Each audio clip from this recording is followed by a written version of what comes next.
खतरनाक घाट सेक्शन। एक रात 8 दोस्त, 3 लड़के रवि, अर्जुन, समीर और 5 लड़कियां नेहा, सुमन, पूजा, माया, किरण अपनी चमचमाती एसयूवी में इंडिया के सबसे खतरनाक और हॉन्टेड घाट सेक्शन की ओर निकल पड़े। सफर की शुरुआत में ही मस्ती का माहौल था। भाई, यह हॉन्टेड घाट सेक्शन तो बस नाम का ही है, असल में यहाँ कुछ नहीं होता, अर्जुन ने हंसते हुए कहा। हाँ हाँ, बिल्कुल। और सुबह उठते ही हमें ऑस्कर अवार्ड भी मिल जाएगा, नेहा ने चुटकी ली। रवि गाड़ी चला रहा था और गाने चला दिए थे। सब झूम रहे थे, हंस रहे थे। भूत वूत कुछ नहीं होते, समीर ने कोक का घूंट लेते हुए कहा। मगर पूजा थोड़ी डरी हुई थी। मुझे नहीं लगता कि हमें वहां जाना चाहिए, उसने कहा। बाकी सब हंस पड़े। डरपोक, किरण ने उसे छेड़ा। रात के 12 बज चुके थे। जब वे घाट सेक्शन पर पहुंचे तो वहां सन्नाटा पसरा हुआ था। हवा तेज चल रही थी और चारों ओर घना अंधेरा था।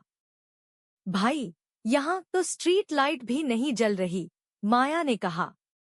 अबे, कोई भूत ने बिजली का बिल नहीं भरा होगा, अर्जुन हंस पड़ा। उन्होंने स्टेशन की तरफ बढ़ना शुरू किया।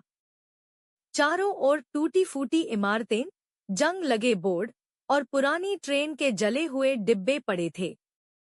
अचानक एक तेज चीख सुनाई दी। क्या था वो? सुमन के चेहरे से हंसी गायब हो चुकी थी। शायद कोई उल्लू होगा, रवि ने बेफिक्री से कहा। मगर अगले ही पल हवा में अजीब सी सरसराहट हुई और एक सफेद साड़ी पहने और उल्टे पैर चलने वाली चुड़ैल उनके सामने प्रकट हो गई। उसके खून से सने दांत और जलती हुई लाल आंखें देखकर सबकी जान हलक में आ गई। भागो, अर्जुन चिल्लाया। सब पागलों की तरह भागने लगे। मगर वह चुड़ैल उनके पीछे थी। उसने समीर को सबसे पहले दबोच लिया। समीर की दिल दहला देने वाली चीख गूंजी और अगले ही पल वह गायब हो गया। नहीं, माया रो पड़ी। नेहा और पूजा भागते भागते फिसल गईं।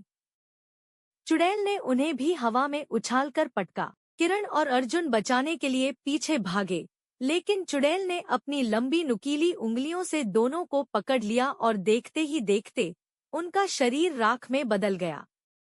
अब सिर्फ रवि, सुमन और माया बचे थे। वे अपनी गाड़ी की ओर भागे। रवि ने तुरंत कार स्टार्ट की और गैस पर पैर रख दिया। गाड़ी सरपट दौड़ पड़ी, लेकिन पीछे बैठी माया सहमी हुई थी। अब क्या होगा? सुमन ने रोते हुए कहा। रवि ने मिरर में देखा।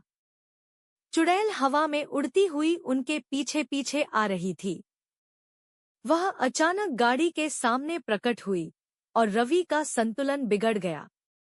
गाड़ी एक पेड़ से टकराई और पलट गई। जब रवि की आंख खुली तो उसने देखा कि माया और सुमन पास में बेसुध पड़ी थी, मगर चुड़ैल गायब हो चुकी थी।